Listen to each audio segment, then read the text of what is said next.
Hello, family, LAVI family. I'm so grateful to be here once again with this podcast. And today we have a great friend of mine, also an alumni from LAVI. Amy, how are you? Hi, Tonio. I'm good. Thank you for having me. It's a pleasure to be here. No. It's a pleasure to have you with us. One of the things that I wanted to do more is to bring alumni from LAVI so that they can speak to the students, right? I think that we had a lot of speakers in our time, a lot of great Mhm. communicators, a lot of great pastors, preachers, whatever. But I think the people that spoke to me the most usually were the people that experienced LABI because they actually kind of Yeah. knew what we were going through. So I hmm always wanted to bring friends of mine that I believe they're doing something great, that I believe that they're serving their communities, and you're one of those people, Amy. So thank you so much for making the time. No, thank you. Like I said, yeah, I think you hit it right. I think I love the speakers that we had, right? When we were there, like the chapel, everything. But it was something always special about the people who were there or would go Yeah, speak that were had already been there. yeah, And every class is different. But it's completely. always, there you always learn something new. So Yeah. yeah, again, thanks. No. Thank you. And let me just start so that they kind of like the students know you. What do you do right now after you graduate LAPI? What are you up to right now, Amy? Well, so right now I graduated at LABI back in Hmm. 2013. Jesus. Yes.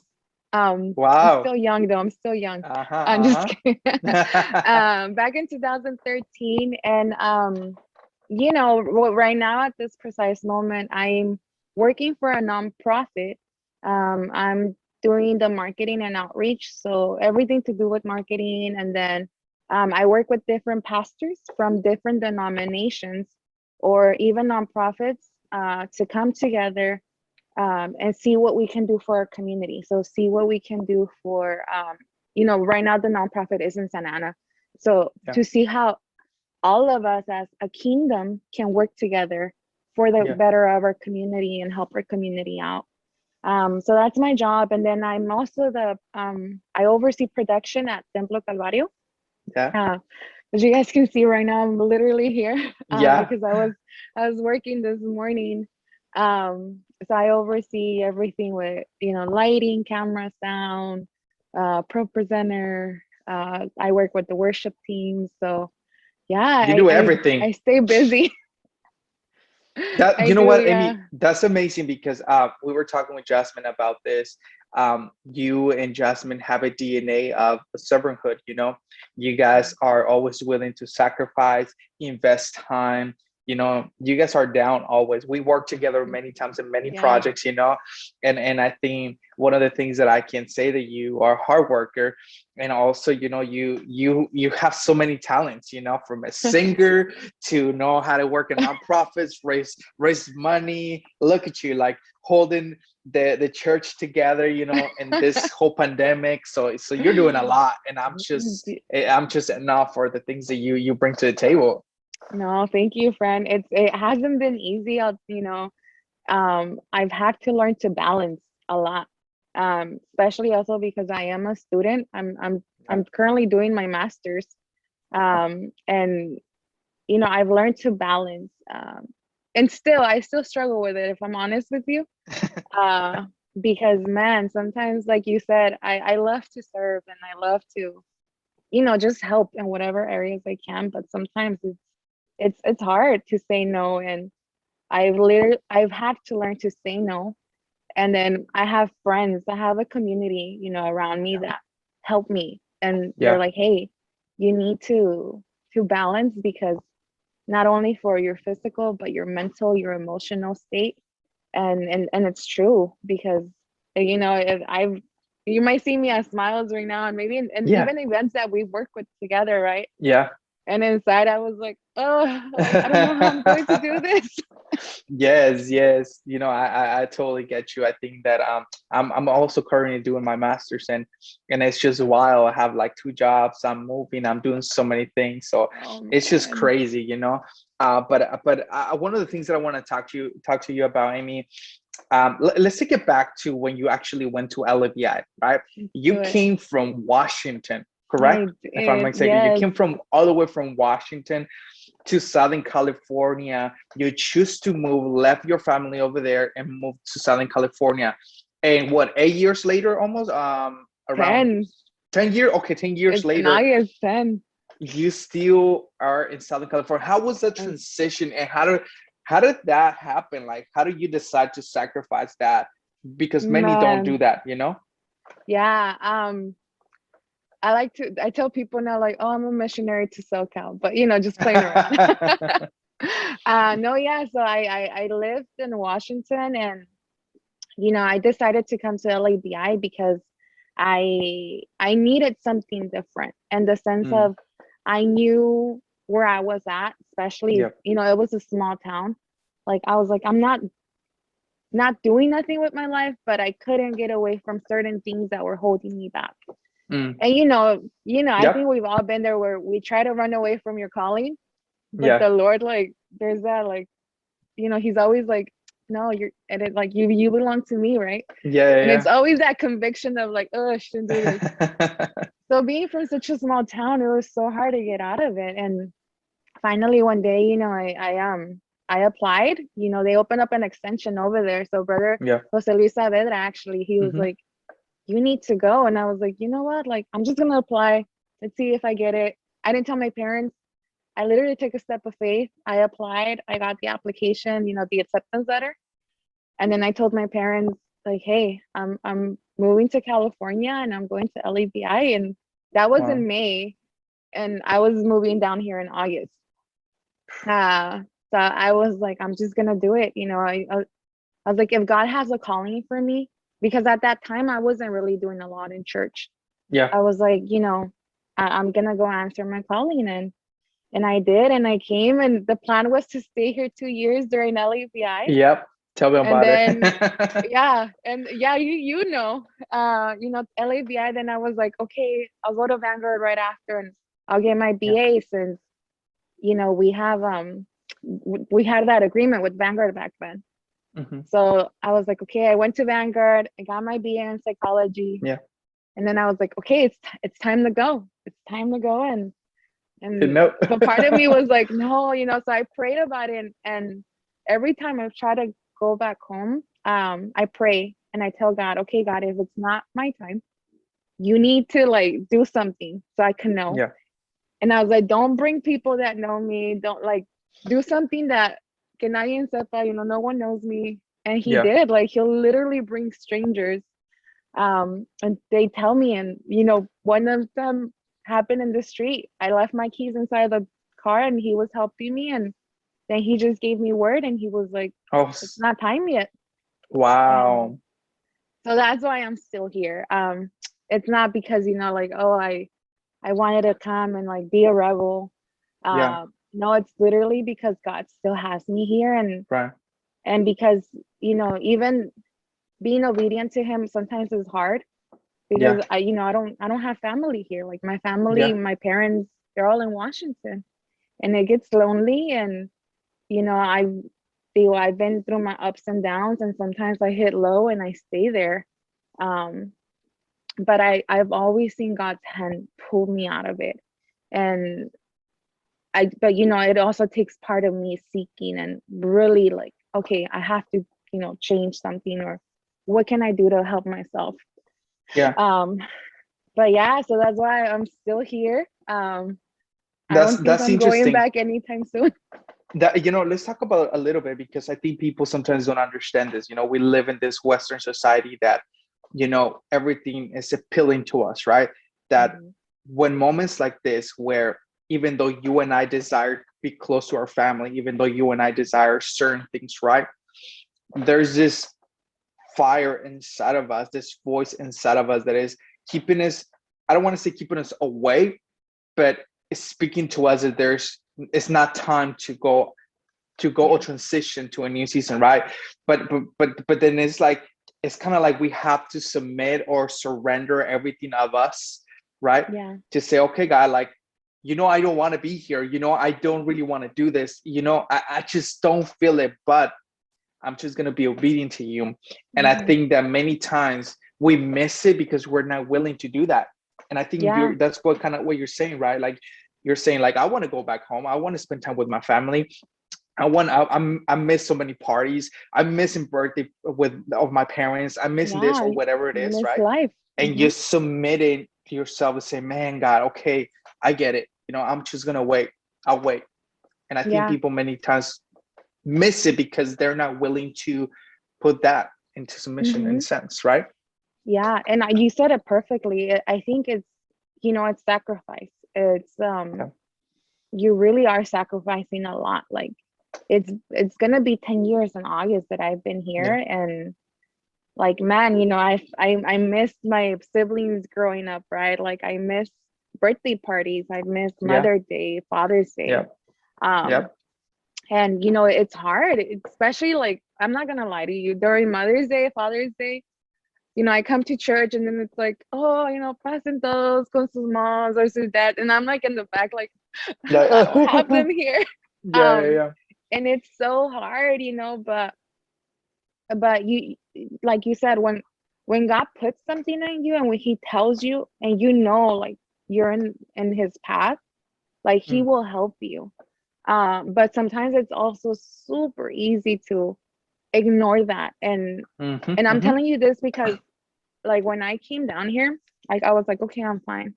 But then after, that I stayed, I felt this guilt of, dang, you abandoned your family. Mm-hmm. And Yes. it was such a huge guilt because it's like you're over here helping, community, you're helping youth, you're Yeah. talking to people, but then my family was having problems back home. Well. Yeah. Things were happening back home that I couldn't fix because I'm Yeah. not there, right? And I can't fix them, like, let's be honest, Right. I'm Yeah. not Wonder Woman, I'm like I with you. can't do that. And I had this guilt of, you're a bad daughter, you're a bad Mm, sister because you're abandoning your family and you're wow. helping people here, but how can you can't even help your own family? Yeah. And I carried that so long with me because I even had people when I would go back home, they would tell me, some people, like, man, like you left your family, Yeah. and inside I was like, how can you tell me that if it's not like I'm partying or I'm doing all these Right. Right. things, right? Exactly. But I'm like, how can you tell me that? Like I'm trying to better myself, and if Yeah. anything, be a good example for my siblings, for people. Mm-hmm. Um, and so I would like ignore it, but deep down, like it would hurt because I Yeah. did feel that. I felt like, come on, Lord, like if you have me here, then help my family out, like, Yeah. or quítame this guilt. And and believe it or not, like I felt like that guilt sometimes stopped me from even achieving things here with Yeah. my calling. Mm, And it would hold me back because I felt that guilt, like, well, how are you having fun when all this is happening back home?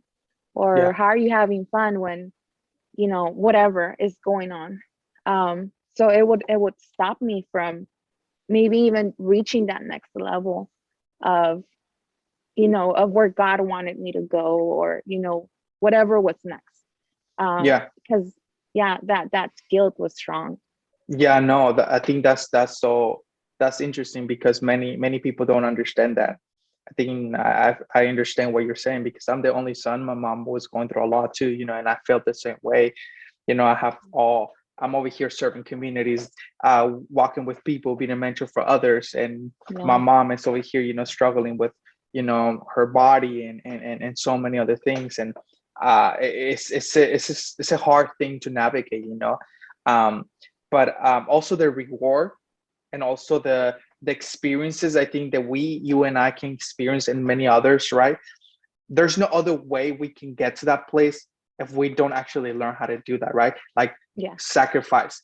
Like sacrifice brings a depth of love and a depth of intimacy in your relationship definitely. with God that nothing Yeah. else will bring it, right? You Hmm. can't buy Yeah. that. Knowledge doesn't bring it.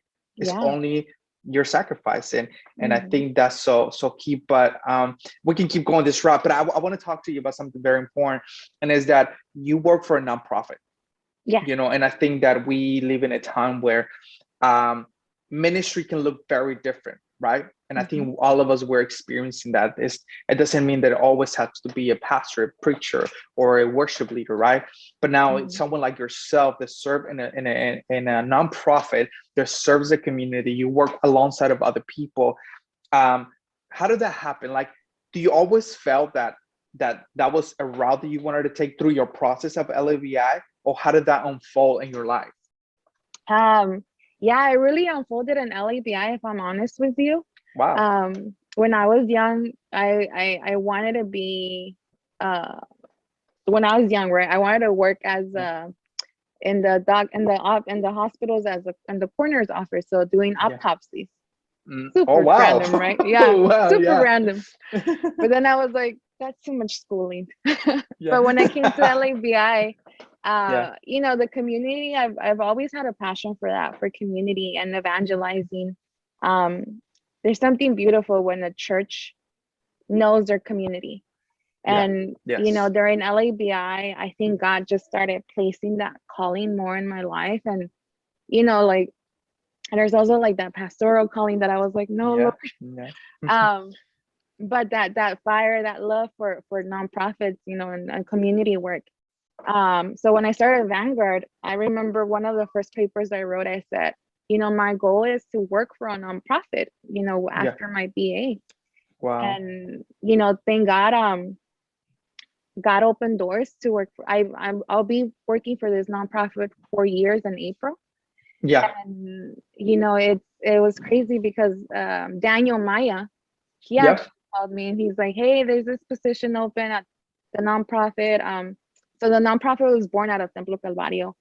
Yeah. So it's called Templo Calvario Community Development Corporation. And he's like, I Yeah. think you'd be great. You know, they're Yes. doing like, I started off as, you know, fundraising. And I was like, bro, I was like, I don't know nothing about raising money for nonprofits. Yeah. Yeah. And he's like, but it's a lot of like event planning and, you know, budgets. He's like, you're good with all that. And I was like, no, like that's huge.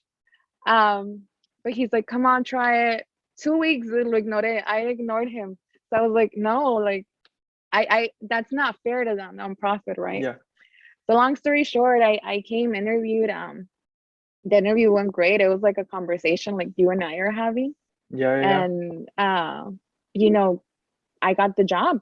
And I got the job. And then while working here and, you know, working with the community, like parents, kids, youth, um, I literally fell in love with it. I fell in love with it so much that that's why I pursued my master's, because I'm getting my master's in Yeah. management and nonprofits. That's amazing. Um, and you know, it's like a lot of people may see it and they're like, that's not ministry, you know. Yeah. But No. you know, No. if you think about it, my boss, Pastor Lee, he always tells Yeah. us like, maybe you're the only church some of these families will see. Yes. And Yes. just by you being there and giving them an ear, Hmm. you know, being kind to them, taking time to just hear their story, like that's all they need. And Yes. he's like, that's what Jesus did. You know, he came and hung out with people that nobody wanted to talk to. Hmm. He wasn't with like the high end people, right? He was with your average people that people Yeah. would look down on. And, you know, he's like, that's the church. He's like, you're being the church and Yeah. you loving your community, you're loving your neighbor. So it became such a passion for me, like hearing the stories. And, you know, it's just like, man, like, I'm so glad people know that, because, you know, they Wow. know we're a faith-based organization. Yeah. And there's times where like even our corporate donors, you know, Mm. people that work in like banks and they're presidents of Yeah. banks, they'll call us and they'll be like, hey, like, you know, this is a personal call, but I'm going through something. Can you pray for me? And, Wow. you know, these are So people that amazing, don't go Amy. to church. So Yes. just being able with your actions to do Yeah. that, you know, that speaks volumes. And that's why I'm so passionate for it. I love it. You know, even with my master's, like I want to, after that, you know, I want to maybe one day open up a nonprofit of my own. Yeah. And you know, but then also whatever knowledge I know of, like maybe with finances, budgeting and all that, I Yeah. want to bring that to our churches too, like Yeah. our Latino churches especially. and show them, hey, I know you're a church, but you're also like a nonprofit and you're a small business. Yep. And we have to be smart on how we manage our volunteers, how we manage our services, how we manage our Yes. finances. And, Yes. being able to just give them resources and not charge them, like Yep. not charge them, just pouring into them, and then seeing our churches grow, like seeing our communities just thrive because, Yeah. hey, like my church is not just a church that's there, but it's a church that if it was to close down tomorrow, the community knows that they closed Yes. down. Yes. Because if you're a church and you close down and your community doesn't miss you, then you weren't effective in my Mm. in my Say that, opinion. Amy. So it's, I want to have, not want to have, but I want our Latino churches, to thrive, because they're the ones in the heart of the cities. They're the ones that Yeah. are seeing, maybe prostitution happen outside their doors. Yep. Yep. Maybe, games, violence happening right outside their doors. Why can't they go and evangelize and disciple and love them? Show them that love that Christ showed us. Yeah. So it's a ministry itself. We're working Yeah. with communities, and it's an honor to work with them and just hearing them out. And I love that. mhm. No, no, go And for it. Go for poco a poquito, like God, you plant the seed, and then by you just being there, calling them, giving them, services, whatever your nonprofit offers, you're watering the seed. You're it. Yep. watering, and God would speak to them, and Yeah. No, I've seen I God, love it. yeah, I love it because I think, Amy, you and I share this in common. I think that I'm a big perhaps I don't work, well, I do work for a nonprofit because it's a church, right? But yeah, I feel like the way we serve our churches, right, is very different. But I do believe that you and I share the same heart, what is like we have to serve the community some sort of way.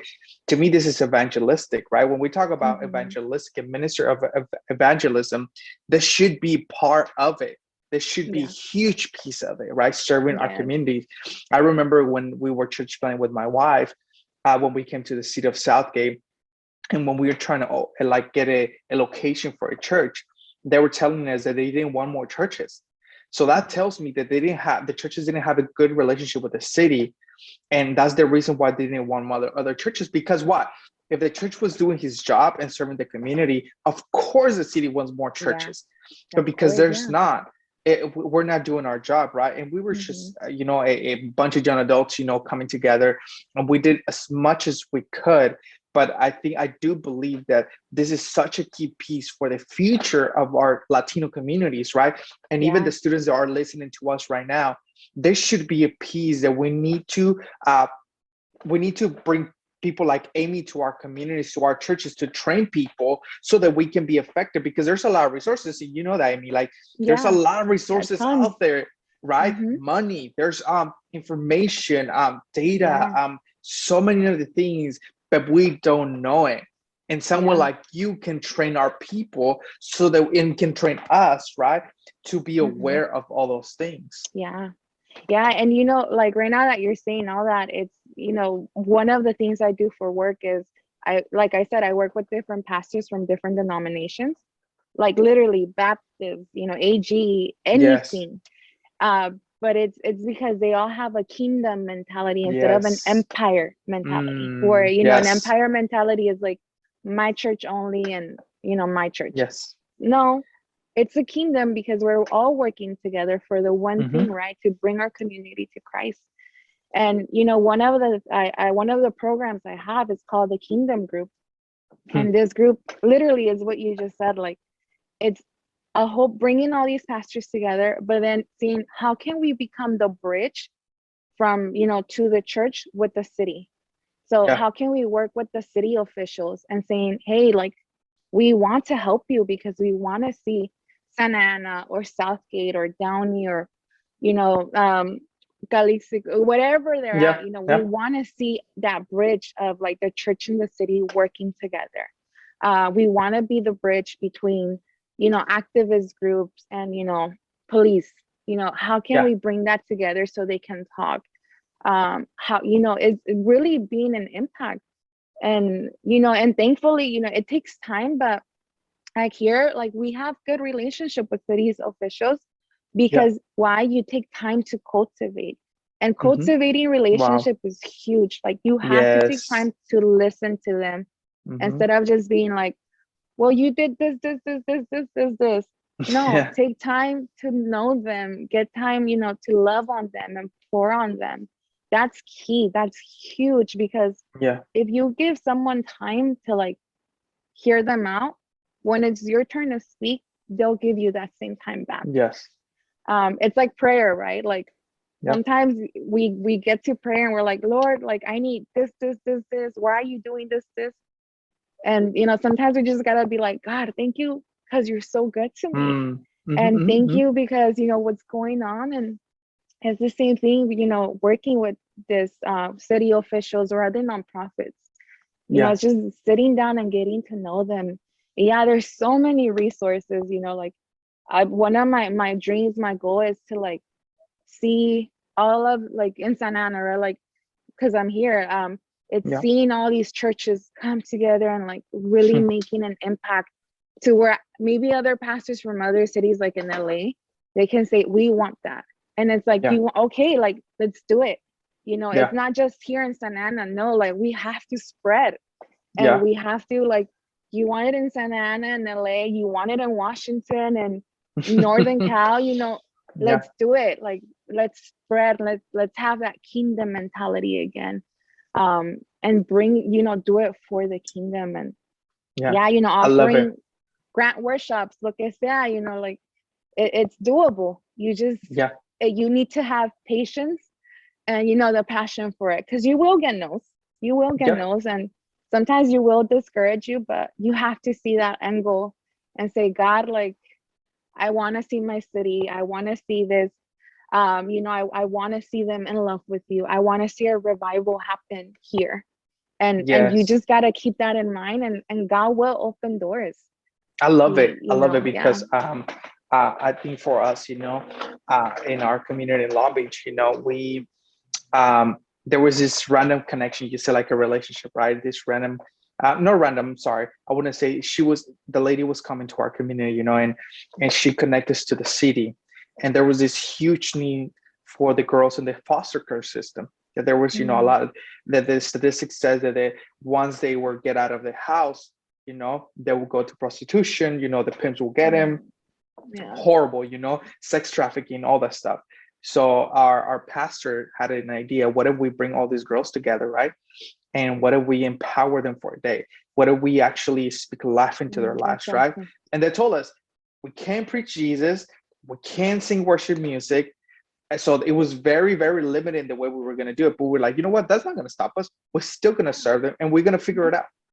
Hmm. Funny enough, we started with like 40 girls, and when the Wow. next year went to like 150, the Wow. following year like 300 and something. The last one, I believe, we were like 1,300 girls from the foster Wow. care system, and it became its own nonprofit. It's called Break Global now. So That's a awesome. very influential lady, saw what was going on, and she was like, "We need to make this global."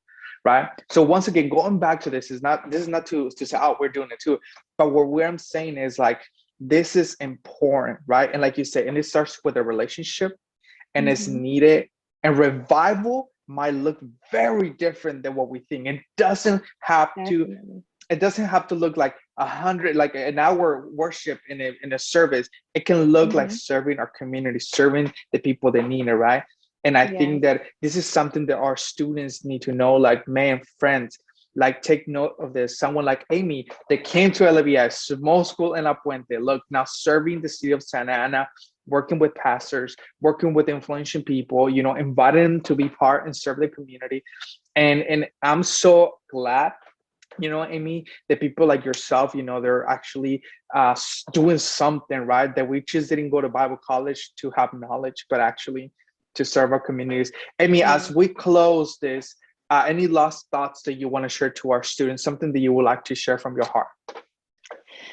You know, as you start or you're in your journey in LABI, just, you know, don't get discouraged, because there's going to be a lot of moments Mm, when you get discouraged and you'll probably compare yourself to others. And you'll say, well, they're doing this. Why can't I be doing that? Or why is that not happening to me?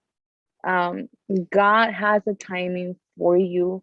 He has his perfect timing for you. Wow. And, like Doña said, maybe serving, it looks like you don't have to be doing all these big things, right? Serving can just be giving a glass of water to someone, Yes. saying hi Hmm. to someone, taking care of, their pet, whatever it is. You don't know the impact that can do to people. Um, and so don't get discouraged. Everything comes at its timing. But you have to, just keep your focus on God, keep your eyes on him, and he will open the doors. He'll open the doors for you to go where you need to go. And pray where about your calling, where Mm. walking your calling. Be bold, because a Wow. lot of times you'll have to be bold, and you'll be like, "Ooh, no, be bold. Know who you are. God Mm. called you to wherever you're at right now. Um, Even past LABI, he called you, and he's preparing you for that. So be encouraged. You have great people that work there. You have alumni, like Doña and myself, who, if you need some motivation, we're here for you. Surround Yeah. yourself with that community, with those close friends that will motivate you and will help you walk in your calling as well. And keep going forward. Even if you get Yeah. no, keep going forward, because you'll get a no, but eventually a yes will come, and that yes can be a whole life changing for you or for someone. So Yeah. just keep your focus on God, and pray, and build a community around you that will support you, will pray for you, and will walk with you in your calling as well. I love it, Amy. Thank you so much once again You're for making the welcome. Thank time to sharing you. your heart. Once again, I'm so honored and I'm so happy. That people like yourself, Likewise. friends that we have, are actually serving our local church, our local communities, and this is what we went to LVI for, right? This is Yeah, what we came yeah. for LVI. So, We started in the Amy, kitchen. right. We were like cooking and stuff, right? Yes. Oh, oh man, that's wild. Yeah, you don't want me to cook. So, anyways, family, thank you so much for making the time. Thank you for watching this podcast, or if you're listening, thank you for listening. We see you next time. See you. Bye.